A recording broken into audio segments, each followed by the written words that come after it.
Look, mate, I've been up with this ever since I started. I'm offended. Hey, you need to stop. You only worked for us down there over a year, haven't you? No, not over. Probably a month off. Taking a picture of the rice and the other rice. Nobody was ever really a fan of that Red Dog. Yeah, that was the first place that I went to for a men's group. Yeah, it was. That was the first place I've had. Had that over. Yeah. You like soda? Thank you. You've got to get some sweet chili sauce, please. What is that?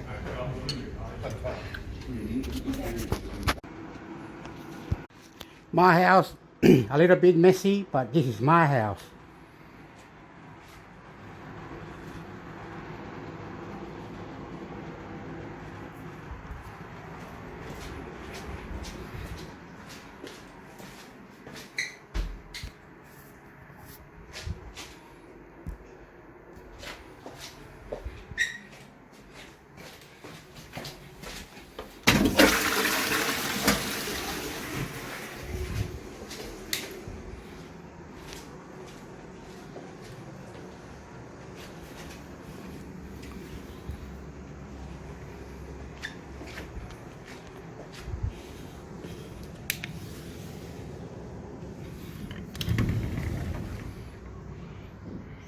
Backyard for the close line.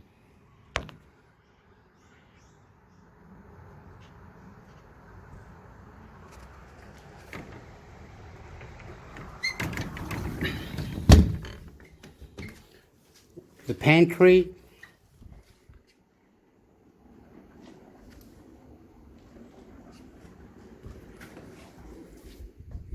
The fridge. Kitchen, pantry, lounge room,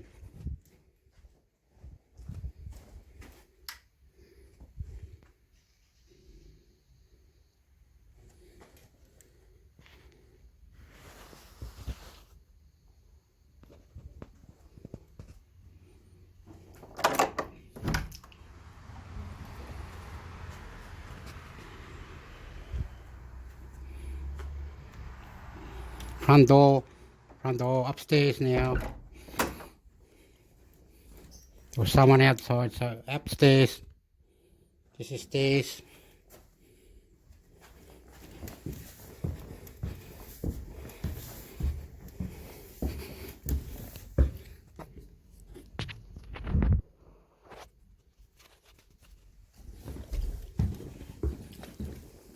Toilet upstairs.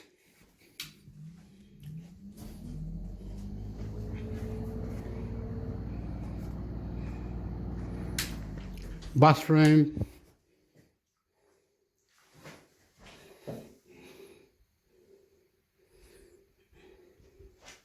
Shower. All that. Bedroom number 1. Double bed, needs to clean the clothes around. Outside is the school next door.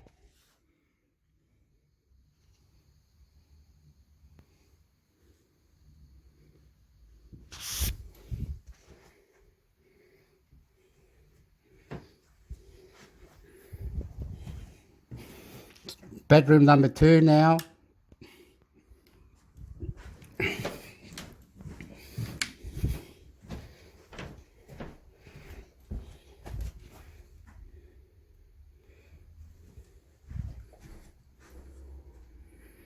Outside, garage from the top window.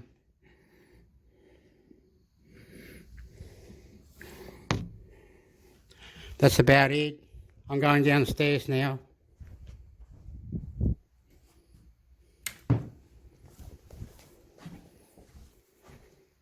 Turning lights off in the corridor. Downstairs, please.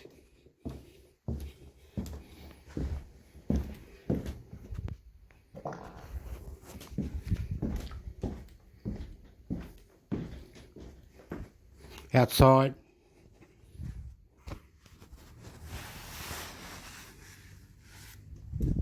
And I'm cutting it out. Here's my garbage bin and down up from the stairs.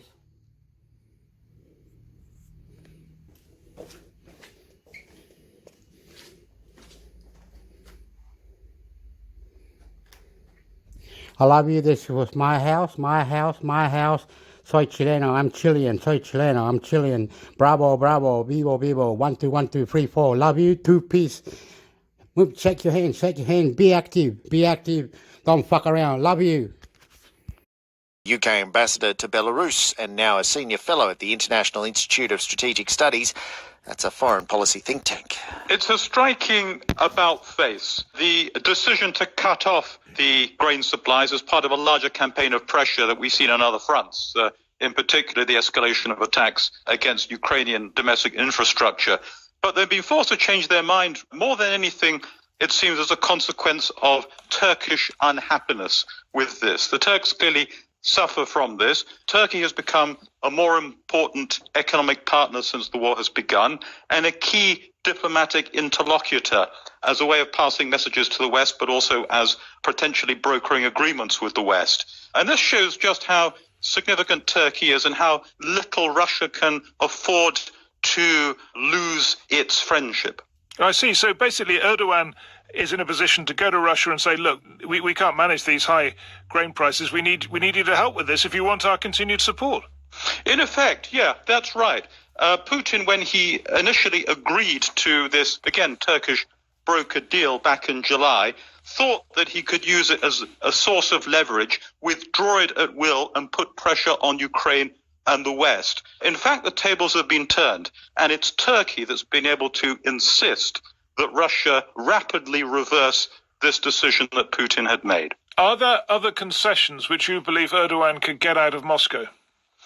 That's not clear at this point. Turkey itself is playing a complex game. It's also quite conflicted in its approach to this. Politically speaking, it does not support Russia's objectives in the war.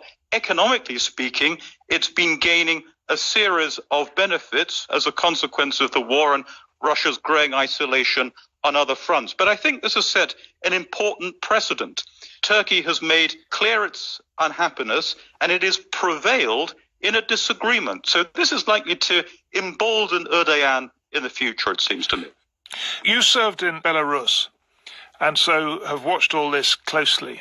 When Putin has to give ground like this, how does he cope with that? How does Putin think about it?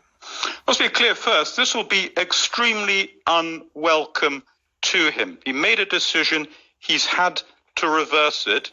It shows that he is responsive to pressures. So to that extent, there is rationality that governs his actions, the sensitivity to cost.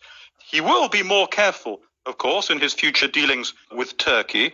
And we've seen him also withdraw from other threats that he's made. We saw last week the pumping up of these fictitious claims about a Ukrainian dirty bomb. Those have disappeared entirely now. So there's a sense in which he's trying things, they're failing, and he's withdrawing from them. That does not mean he will be reconciled to what's, in broader terms, a losing position. And in other ways, of course, he is escalating and making these lateral moves, attacking domestic Ukrainian water as well as energy supplies, making mischief with aspects of Western connectivity underwater now. So he will be looking at the total situation to see what other moves he can make to a series of setbacks over the past 8 months. That was Nigel Gould-Davies, the former British ambassador to Belarus, now a senior fellow at the International Institute of Strategic Studies, speaking with the BBC's Owen Bennett-Jones. You are listening to ABC News Radio. I'm Brendan Arrow.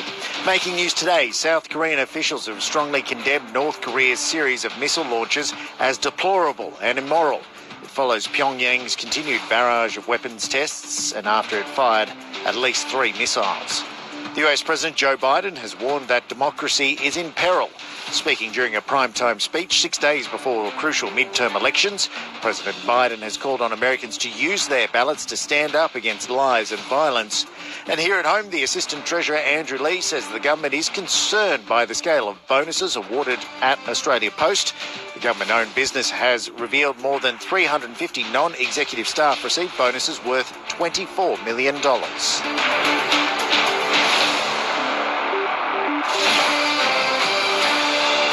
The Spirit of disappointment. That was the name national airline Qantas has been given by the consumer advocacy group Choice.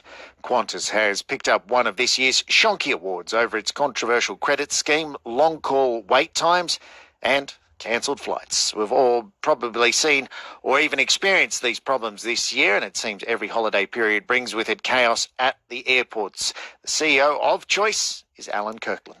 Well, the reason for giving Qantas this Shonky Award, and with that title, is that they fundamentally failed to deliver on what they promised to the Australian public and to their passengers. I mean, they claim to be one of the world's leading airlines, to be Australia's national carrier.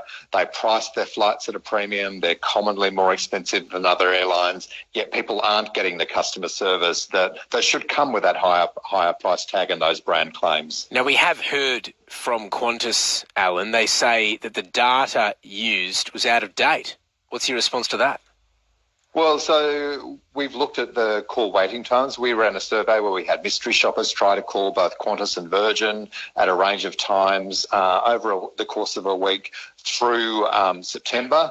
And we found a noticeable difference in Qantas and Virgin call wait times. Now, Qantas is quoting different call wait times. We think it may be because they're using averages, whereas we tried to call Qantas at times when average people would, sort of up to about 7 o'clock at night. And there were much longer delays on Qantas. I mean, it makes me think, and I imagine a lot of people would be thinking, hang on, tough times due to COVID, and the airline says performance has improved significantly. It's now back to the levels of service we saw pre-COVID. But this is the third time the airline's received a Shonky. Is that right? I mean, do consumer issues go beyond just COVID pressures?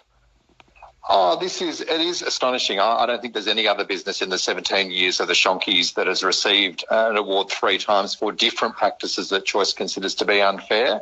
And I think really what it's showing is a culture within Qantas of really putting profits before passengers, and that's why you end up with some of the other practices we've called out in the past, like outrageous surcharges for booking using credit cards, which they used to apply. And in this case, it's not just about the customer service experience. We've also, I guess, responded to that enormous wave of complaints there have been from customers who've tried to use flight credits that they've got from Qantas due to flights that were cancelled due to COVID. So, Alan, what do you hope to achieve by this, by producing this list, naming and shaming brands, by calling Qantas the spirit of disappointment? Do you think that companies like Qantas listen to Choice? Well, they've responded today, which says they've certainly put their ears up and listened. And they've responded saying you got it wrong, though.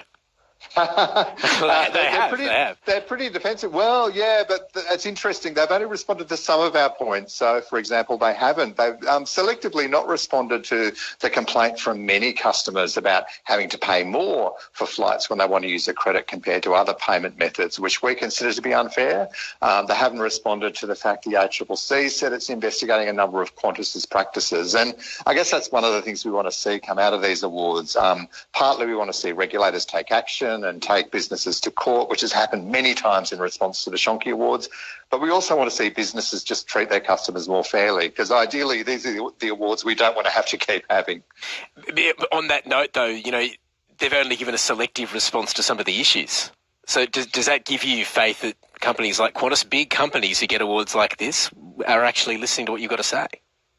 Oh, we are confident that they listen because we have seen what we often see in the days after the Shonkies is sometimes it'll be the letters from the law firms, so trying to ask us to back down, which we never do because we're always very careful about our facts and confident about the reasons for these awards. Sometimes it'll be the PR firms they send to try and talk us around and smooth talk us into being nicer.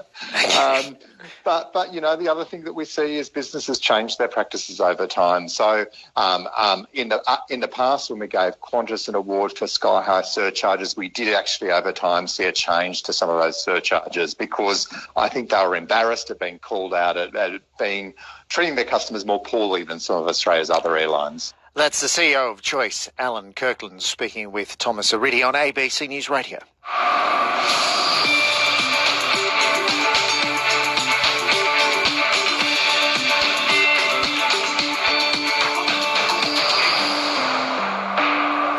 You are are listening to your All News Network, a sports update with Catherine Murphy, not too far away here. But first, human rights activist and former Socceroo Craig Foster has been named as New South Wales 2023 Australian of the Year. Speaking at a ceremony in Sydney last night, Mr Foster highlighted the role all volunteers make in helping to improve society. Mr Foster is well known for his advocacy roles, including helping Afghanistan's women's football team flee the Taliban. He says it's up to those who can do more to help. You know, there's a lot of people that need help, and, you know, I'm in a privileged position where I'm able to do that. I have the time, the energy, and you know, in terms of media experience and so on, I guess the skills and the platform that sport has given me. So, you know, like many you see across sport now, we have a responsibility, so it's nice. How do you balance it up? I mean, the demands on someone like yourself now to represent a problem would be very high. Your own energy and the empathy that you can put out is only so much, right? Yeah, that's a good question. I mean, I'm speaking to you from in studio here, so I'm doing football this morning live. You know, doing the Champions League, and it's kind of the answer is it's kind of my happy space. You know, it's the game I love. I played since I was 4 years old, and I come in here and it's a little bit of respite from, you know, all of the need, and, you know, the people are being harmed, you know, not just here but all around the world. They're in touch every day. But, you know, as I said, you know, I've been given so many gifts, whether it's from the game or otherwise from broadcast, to be able to speak to the million-strong football community in Australia, or more broadly now, you know, many Australians. And that's what this, you know, New South Wales Australian of the Year will do. It'll allow me to lift up those marginalised voices even further, even higher. You know, provide them opportunities to speak and to let more Australians know about the way our multicultural communities are feeling about those who are experiencing racism, and, you know, try and continue to make an impact. Yeah. I had a couple of Australians of the Year on earlier this year, when around Australian of the Year time, and what I noticed was how often, and I referred to, I suppose, as the gadfly, you know, Rosie Batty is Australian of the Year. People who were pointing out our problems. We often then say, thanks for doing that, and make them Australian of the Year. Yeah, that's a really good point, actually. It says a lot about Australia that, you know, even those of us, I guess, who have to be in some way critical of where we're falling short, can still gain a lot of public support. I think it's a beautiful thing. You know, I always try and balance it, of course, with starting by saying, you know, when I go, whatever fora I go into, say, look, this is an extraordinary place and I would live nowhere else. But, you know, we're doing these things to these people and we can be better. And, you know, I think there's a real mood in the country, probably post-COVID. COVID might have had a real impact on that, where people are feeling more community-minded, they're feeling more connected to others. I hope so anyway. And look, we saw the vigils, you know, thousands of people all around the country last night. I'm sorry to the family. I couldn't be there for Cassius Turvey last night at the vigils with the function. But, you know, I think more people are speaking out on racism, more people are speaking out on inclusion and equity and gender equality and you know, and helping to shape society in a better way. But you know what? It's in many respects is an extraordinary place, Australia. Human rights activist, former Socceroo, and now the New South Wales 2023 Australian of the Year, Craig Foster, speaking with James Valentine on ABC Radio Sydney. Your news, your way. Life is busy and it can be hard to stay across everything that's happening. With the ABC News Stream, hear the day's top stories when it works for you. You'll get the most up-to-date information from across the ABC and can skip a story or pause the stream whenever you like. It's your news, your way. Find it on the ABC Listen app or ask your Alexa smart speaker to play ABC News. And right now on your All News Network, it's time for some sports news. Hello, Catherine Murphy. Hello to you, Brendan. Collingwood Football Club Chief Executive Mark Anderson has resigned from the AFL club and will step down later this month. Anderson came into the role in 2018 and oversaw a period involving the departures of former coach Nathan Buckley and former president Eddie Maguire. General Manager of Football Graham Wright will serve as interim CEO, with the Pies to announce his replacement in due course. course. Now to tennis, and Aussie Alex de Minaur has upset world number 3 Daniil Medvedev at the Paris Masters. De Minaur defeated the Russian 6-4 to 6-7-5 to advance to the round of 16, where he'll meet American Francis Tiafoe. The 23-year-old says he's proud to have beaten a top 5 player for the first time. I just tried to stay calm, and I knew it was going to be a battle. I just wanted to give it all and back myself when I needed to, and ended up going my way. Congratulations to Alex de Minaur, who is a massive rugby league fan. And on that note, the Australian men's coach Mal Meninga has selected both Nathan Cleary and fellow halfback Daly Cherry Evans in his 19-man squad for Saturday morning's World Cup quarter-final against Lebanon. The squad has been named in alphabetical order. Ben Hunt has been rested and is one of 7 changes to the squad that beat Italy in their final group game last weekend. Sticking with league, and the Gillaroos have started their title defence at the Women's Rugby League World Cup in England with a 74-0 thrashing of the Cook Islands. Co-captain Samantha Bremner scored 4 tries, while Ivania Pelite produced a hat-trick. New Zealand has made a statement in their opener, thumping France 46-0. Australia play France on Monday morning before taking on New Zealand on November 11th. An unbeaten half-century to Virat Kohli has helped India claim a tense 5-run win over Bangladesh in the men's T20 Cricket World Cup match at Adelaide Oval. Kohli was named a player of the match, top scoring with 64 not out in India's total of 6 for 184.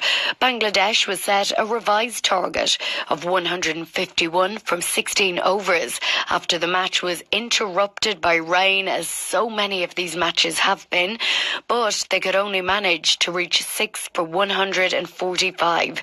The result lifts India to the top of Group 2, boosting its hopes of reaching the semi-finals.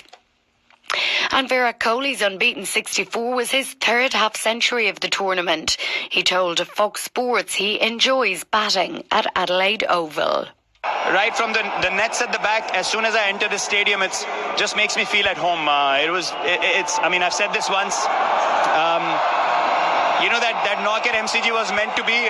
When I come to Adelaide, it's like I'm meant to come here and enjoy my batting. And this ground and this wicket has been very kind to me.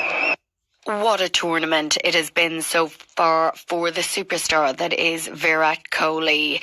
A record-breaking innings from Tess Flintoff guided the Melbourne Stars to a 22-run victory over the Adelaide Strikers in the WBBL cricket at North Sydney Oval. She finished on 51, just 16 deliveries as the Stars registered 5 for 186. It was the fastest half-century in WBBL history, featuring 6 fours and 3 sixes. What a performance.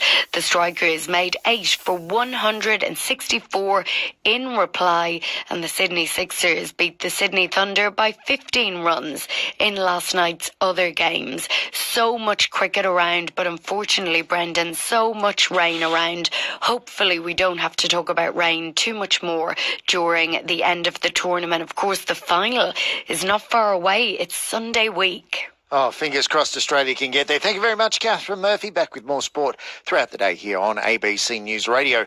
A quick check of your finance screens in All Ordinaries Index here in Australia. It's down 1.9% at 7,041. The ASX 200 down almost 2%. At 6,848. $1 Australian dollar buying 63.5 US cents. West Texas Intermediate crude oil trading at 89.5 US dollars a barrel, and spot gold at 1,636 US dollars an ounce. It's Thursday, the 3rd of November. This is what's happening weather-wise in your capital cities. Brisbane sitting at 22 degrees with sunny conditions. 18 in Sydney and a possible shower still about. 16 in Canberra, partly cloudy. A shower or 2 in Melbourne where it's 14. 16 degrees in Hobart and cloudy. Partly cloudy in Adelaide with a current temperature of 17.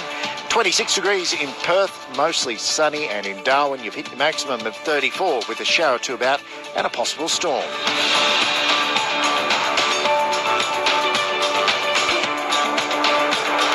Stay with us here on ABC News Radio. Glenn Bartholomew and the Drive team coming up after the latest news. Australian Eastern Daylight Time, 2 o'clock, 1:30 in South Australia, 1 o'clock in Queensland, 12:30 in the Northern Territory, 11 a.m. in the West.